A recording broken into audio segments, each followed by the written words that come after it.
Assalamualaikum warahmatullahi wabarakatuh. Alhamdulillahirrabbilalamin. Qalallahu ta'ala fi kitabihil karim. A'udzubillahi minasyaitonirrajim. Bismillahirrahmanirrahim. Wa ma khalaqnas samaa'a wal arda wa ma bainahuma la'ibin. Wassalatu wassalamu ala nabiyyina Muhammadin wa ala alihi wa ashabihi wa ummatihi ajmain. Sahabat sekalian, kita berjumpa lagi dalam program Islam Futuristik episode yang ke-77. Hari ini kita akan melanjutkan kajian menarik kita tentang bangsa malaikat, tentang dunia malaikat, dan fungsi-fungsi atau tugas para malaikat. Secara khusus kita akan mengambil satu fokus pada kesempatan kali ini, yaitu mengkaji tentang malaikat yang bertugas untuk mencatat dan merekam perbuatan manusia. Sahabat sekalian, sesungguhnya di dalam Al-Quran disebutkan nama-nama malaikat sebagiannya lagi tidak disebut di dalam Al-Quran tetapi disebut di dalam hadis. Atau disebut di dalam Al-Quran tidak namanya melainkan fungsinya atau tugasnya saja.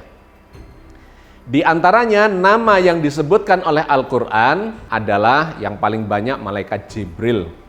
Karena memang dia disebutkan, digambarkan sebagai pemimpin para malaikat yang kemudian bertugas sebagai malaikat informasi, malaikat yang menyampaikan wahyu kepada para nabi, di antaranya kepada Nabi Muhammad SAW, juga kepada Nabi Isa. Bahkan kepada Nabi Isa digambarkan sebagai ar-ruh yang memperkuatnya, Ruhul Kudus, atau di kesempatan lain disebut sebagai Ruhul Amin, dan seterusnya.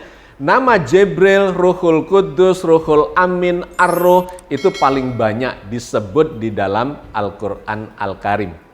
Nama yang lainnya lagi ada malaikat Mikail yang digambarkan sebagai malaikat yang membawa rezeki kepada manusia atau makhluk-makhluk Allah lainnya.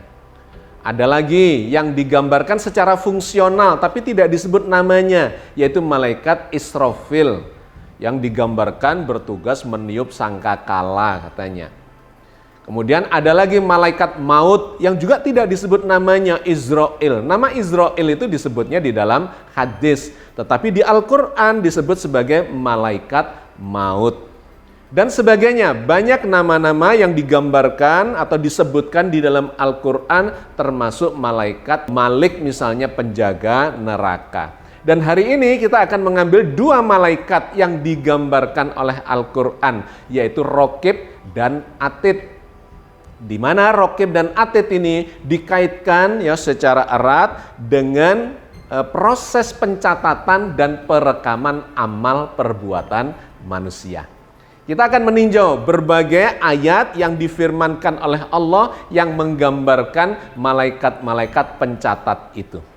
Sahabat sekalian, di episode-episode yang lalu kita sudah memberikan gambaran, ya, membangun kefahaman, persepsi terhadap makhluk yang namanya malaikat. Bahwa malaikat adalah makhluk yang diciptakan Allah dengan berbahan dasar tubuhnya itu dari partikel yang sangat berkualitas. Di dalam fisika dikenal sebagai partikel kuantum. Partikel kuantum adalah partikel virtual, sesungguhnya bentuknya bukan partikel. Karena digambarkan partikel kuantum ini, ya, partikel virtual kuantum itu sesungguhnya adalah gambaran sesuatu eksistensi yang membawa gaya-gaya alam semesta. Gaya itu adalah kekuatan, ya, bukan gaya dalam arti bergaya terkait dengan fashion dan sebagainya, bukan itu. Tetapi dalam fisika yang disebut gaya itu menggambarkan adanya kekuatan yang punya medan, punya wilayah pengaruh. Kita sudah pernah menggambarkan, yang paling gampang adalah menggambarkan gaya dari elektromagnetik, medan elektromagnetik, atau lebih spesial lagi magnet. Di mana magnet, batang magnet itu memiliki kekuatan yang tidak tampak, tetapi pada jarak tertentu dia bisa menarik atau bisa menolak. Nah, itu di dalam fisika modern digambarkan sebagai sebuah medan gaya yang dibawa oleh partikel-partikel virtual. Nah, sahabat sekalian, para malaikat itu, kata Al-Quran, digambarkan sebagai makhluk yang memiliki fungsi seperti medan gaya itu. Di mana di dalam fisika modern, medan gaya atau partikel-partikel yang membawa gaya kuantum itu disebut sebagai messenger particle, partikel utusan, di mana dia membawa fungsi tertentu yang menjadikan alam semesta ini kemudian tercipta atau terbentuk, punya ruangan, punya waktu, punya materi, punya energi. Itu disebabkan karena dinamika dari gaya-gaya kuantum itu. Sebutannya adalah messenger particle. Nah, ini menarik karena terkait dengan fungsi malaikat yang juga sebagai the messenger, sebagai utusan Allah dalam mengendalikan seluruh jagat raya ini. Ini sengaja saya sampaikan kembali untuk memberikan penegasan terkait dengan nanti cara malaikat itu merekam, mencatat perbuatan manusia. Fungsi dari gaya-gaya itulah, dinamika dari gaya-gaya itulah, atau juga dikenal sebagai fluktuasi kuantum itulah yang menjadikan segala yang terjadi di alam semesta ini tercatat dan terekam. Bahkan kemudian bisa memunculkan, mewujud menjadi sebuah peristiwa. Partikel kuantum itu adalah partikel yang sangat halus. Kalau dikaitkan dengan tubuh manusia, ya, tubuh manusia ini tersusun dari organ-organ tubuh. Ada otak, ada jantung, ada liver, dan segala macam organ tubuh. Di mana organ tubuh itu tersusun dari jaringan sel.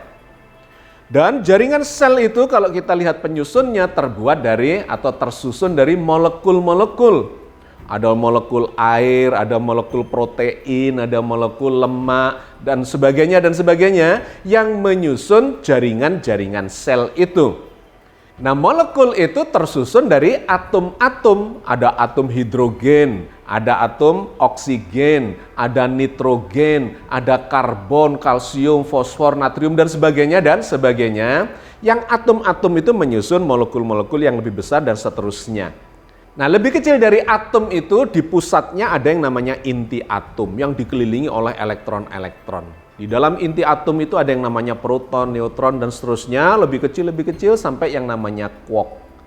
Nah, quark itu adalah bagian yang terkecil dari sebuah benda, ya, dari materi.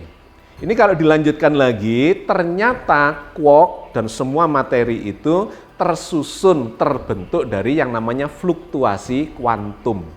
Dari fluktuasi gaya yang bukan materi, tidak kelihatan, tidak berwujud, tetapi ada kekuatannya, ada gayanya. Dan dinamika gaya itulah yang memunculkan segala macam benda itu, termasuk berbagai macam dinamika dan peristiwa yang terjadi di skala subatomik, di skala inti, di skala atom, di skala molekul, seluler, organ, dan tubuh kita, termasuk di dalam otak kita, di mana otak kita tersusun dari miliaran sel-sel saraf. Dan di sanalah sifat kita, karakter kita, memori kita, segala macam, ya, pikiran dan perasaan dan secara emosional maupun intelektual itu terjadi di otak itu. Maka sahabat sekalian, menjadi sangat menarik bahwa ketika digambarkan oleh Al-Quran, sang utusan, ya, para malaikat sebagai makhluk utusan itu adalah terbuat dari yang disebut sebagai partikel kuantum, di mana dia ini sudah hadir di dalam setiap benda, di dalam setiap materi, dalam skala mikroskopik yang sangat halus, bahkan lebih halus dari yang disebut sebagai mikroskopik, karena dia sudah berada di skala kuantum. Maka kalau digambarkan secara sederhana, sesungguhnya setiap perilaku kita, perbuatan kita, yang mulai dari pikiran, niatan, perasaan, ucapan, apalagi gerakan dan perbuatan kita, sesungguhnya itu sudah terendam di dalam medan kuantum itu. Seperti ikan yang terendam di dalam air. Kita terendam di dalam medan kuantum yang berisi lautan energi. Di mana setiap kita melakukan gerakan apapun, baik di skala organisme, tubuh kita secara utuh, maupun di skala yang lebih kecil, skala organ atau skala seluler atau skala bahkan molekul dan lebih kecil dari itu, sesungguhnya setiap perubahan pergerakan itu akan mengubah struktur dan kondisi medan kuantum, medan gaya, atau medan energi yang merendam kita.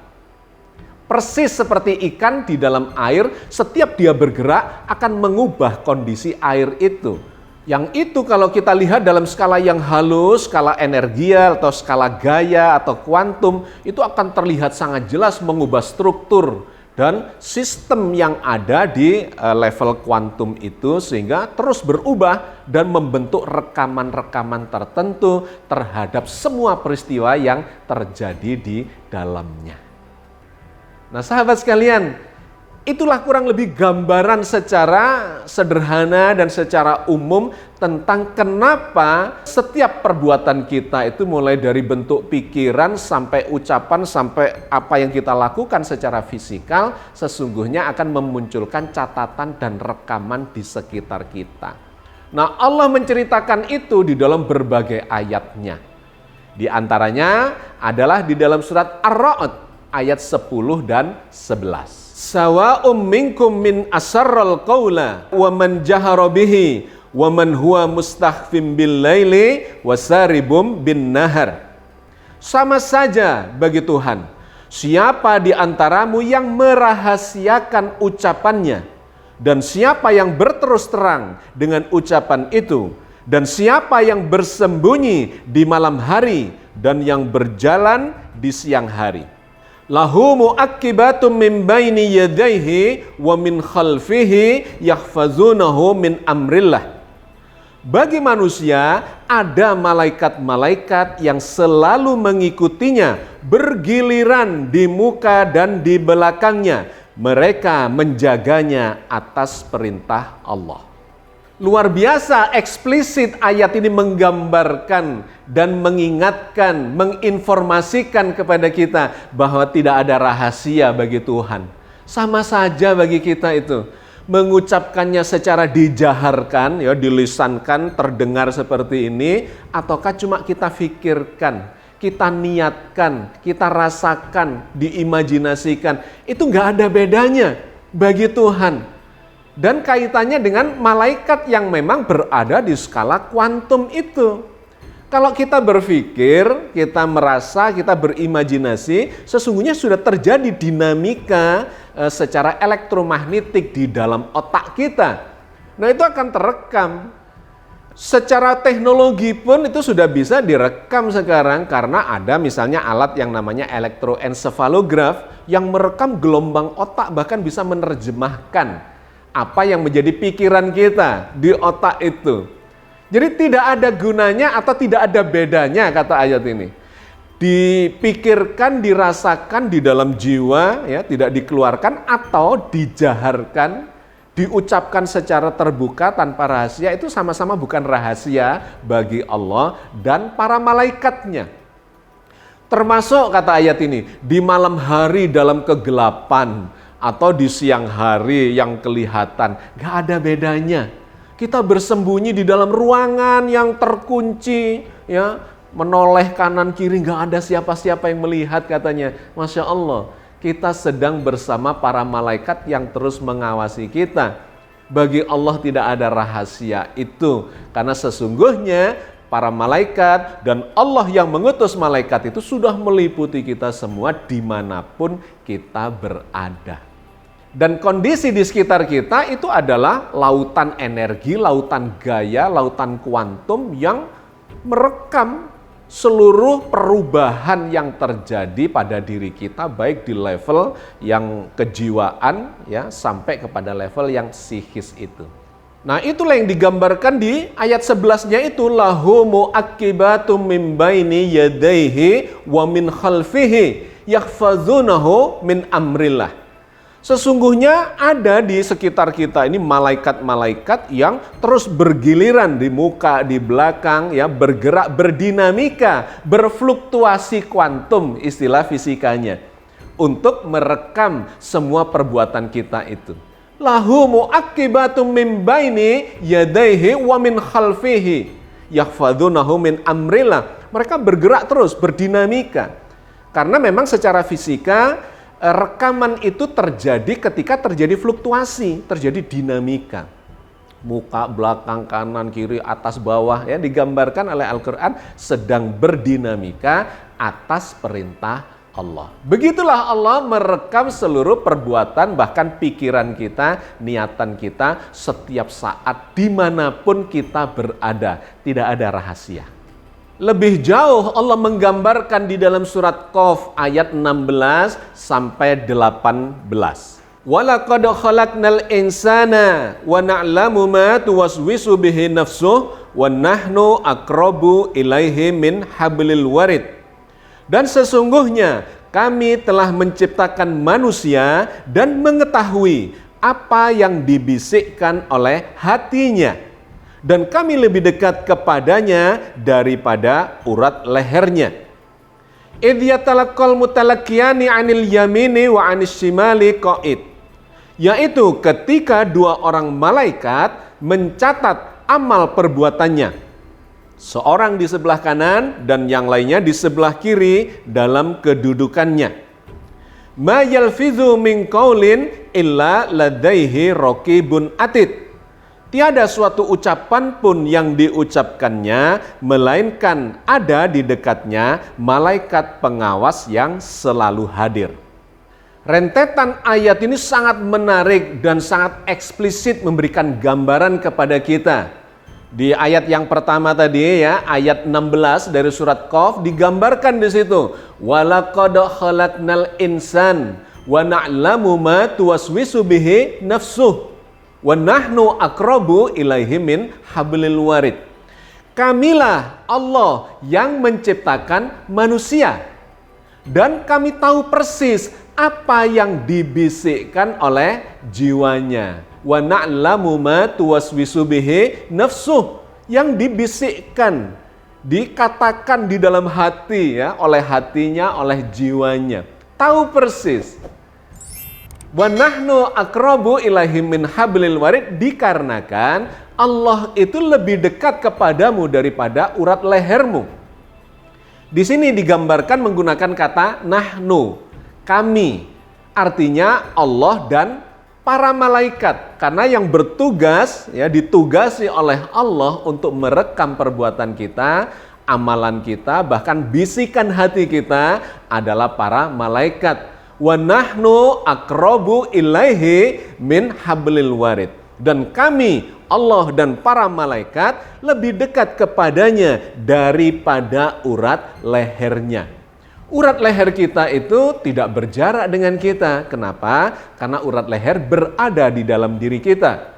Tetapi Allah mengatakan, wa nahnu aqrabu ilaihi min hablil warid. Allah dan para malaikat lebih dekat kepadanya daripada urat lehernya sendiri.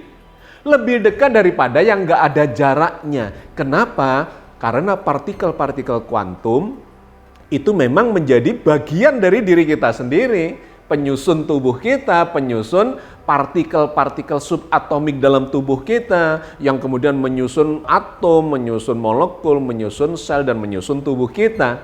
Sehingga sangat luar biasa ungkapan bahwa lebih dekat daripada urat leher, itu luar biasa pemahamannya, sangat mendalam. Kemudian dilanjutkan, dijelaskan di ayat 17-nya. Idh yatalaqqal mutalaqiyani 'anil yamini wa 'anis shimali qa'id, yaitu ketika para malaikat itu bergerak bergiliran di kanan dan di kirinya dalam posisinya, dalam kedudukannya. Jadi ini menegaskan bahwa yang dimaksudkan kami, tambahannya itu adalah para malaikat yang memang ditugasi untuk hilir mudik, berdinamika atau berfluktuasi kuantum, supaya bisa merekam seluruh apa yang kita lakukan. Mulai dari apa yang kita pikirkan, kita niatkan, kita ucapkan, sampai kepada perbuatan kita. Nah, kemudian penutup dari rentetan 3 ayat ini, di dalam ayat 18-nya Allah mengatakan, ma yalfizu min qaulin illa ladaihi raqibun atid.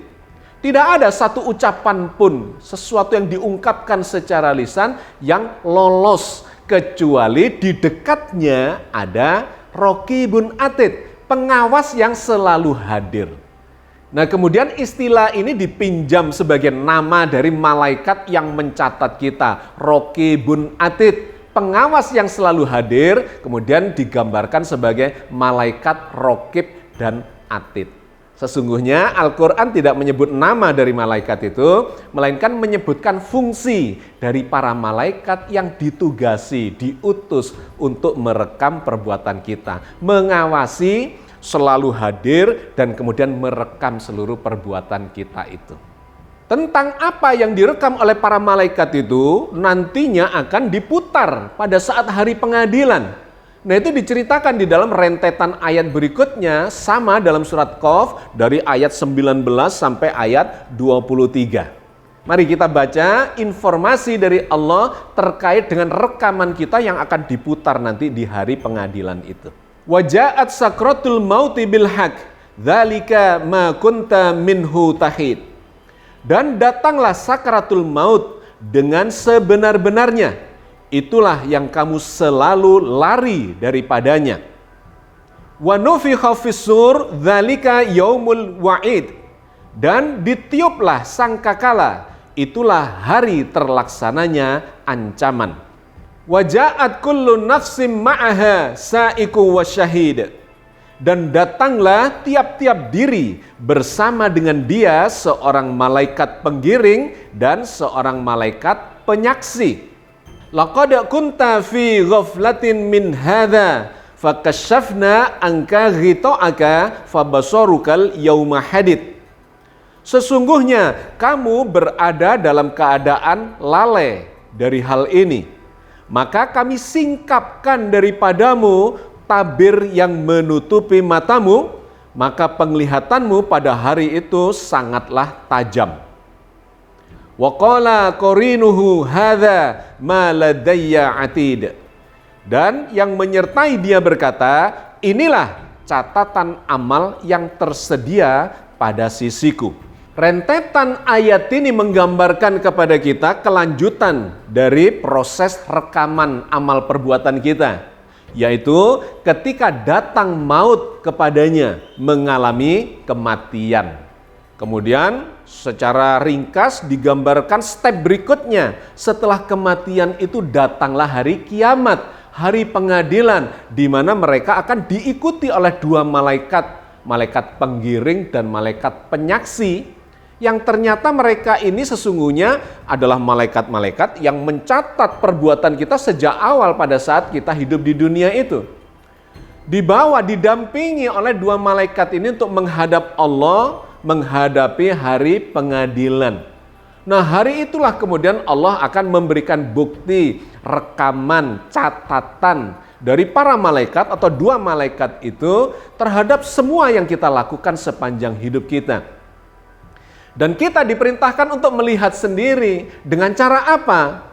Allah memperkuat penglihatan kita yang sekarang ini tidak kelihatan rekaman itu karena tertutup oleh kelemahan, ya, disebut sebagai tabir, yang menjadikan kita ini terhijab untuk melihat segala macam peristiwa yang sesungguhnya ada dan terekam di sekitar kita, tetapi kita belum bisa melihatnya. Fakashafna angka ghita'aka fabasarukal yauma hadid. Maka kami singkapkan tabir dari pandanganmu, dari penglihatanmu, sehingga pada hari itu penglihatan kita akan sangat tajam. Di ayat yang berbeda juga digambarkan sebagai asmi bihim wa absir. Sungguh ajaib, pendengarannya tajam, penglihatannya juga tajam.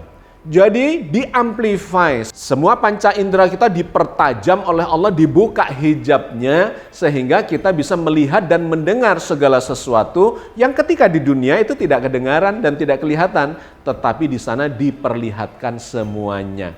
Nah, para malaikat itu yang diutus itu Raqib dan Atid, ya, yang digambarkan di ayat sebelumnya tadi, kemudian dikatakan wa qala qarinuhu hadza ma ladayya atid.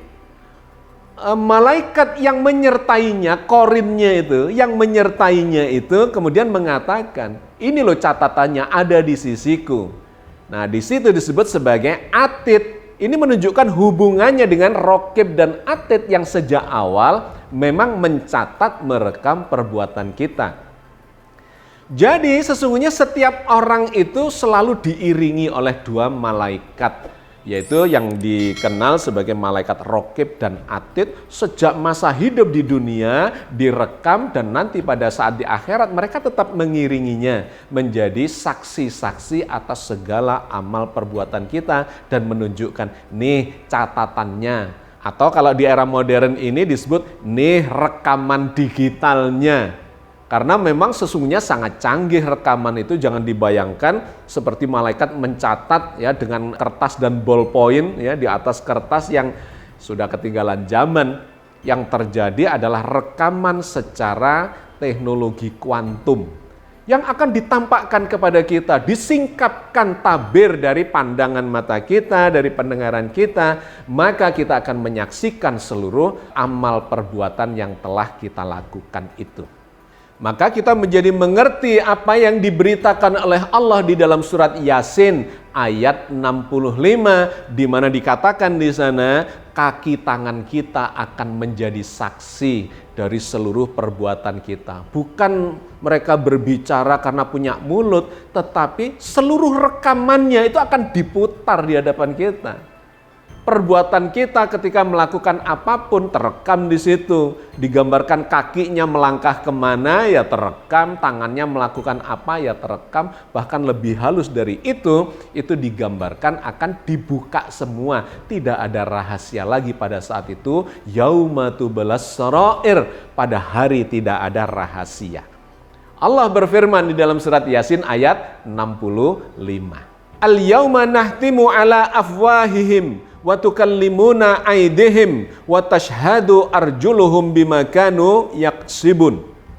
Pada hari ini kami tutup mulut mereka dan berkatalah kepada kami tangan mereka, dan memberi kesaksianlah kaki mereka terhadap apa yang dahulu mereka usahakan. Oke, sahabat sekalian ya, jadi kita sudah mendapatkan gambaran yang luar biasa dari dalam Al-Quran. Yang ini secara teknologi modern sekarang ini sangat bisa dipahami, bahwa seluruh perbuatan mulai dari pikiran sampai kepada lisan dan amal yang kita lakukan, peristiwa-peristiwa itu tidak ada yang lolos dari rekaman alam semesta kalau pendekatan saintifiknya. Tetapi dalam pendekatan spiritual, dalam keagamaan kita digambarkan sebagai Allah mengutus para malaikat Raqib dan Atid yang terus merekam seluruh perbuatan kita, dan pada waktunya akan dijadikan sebagai bukti di hari pengadilan kelak.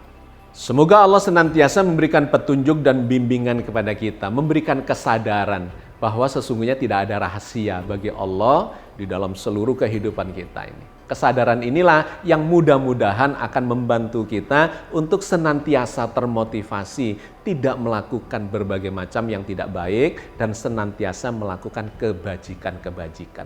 Karena semua kebajikan itu akan kembali kepada kita sebagai pahala yang akan membahagiakan kita fid dunya wal akhirah.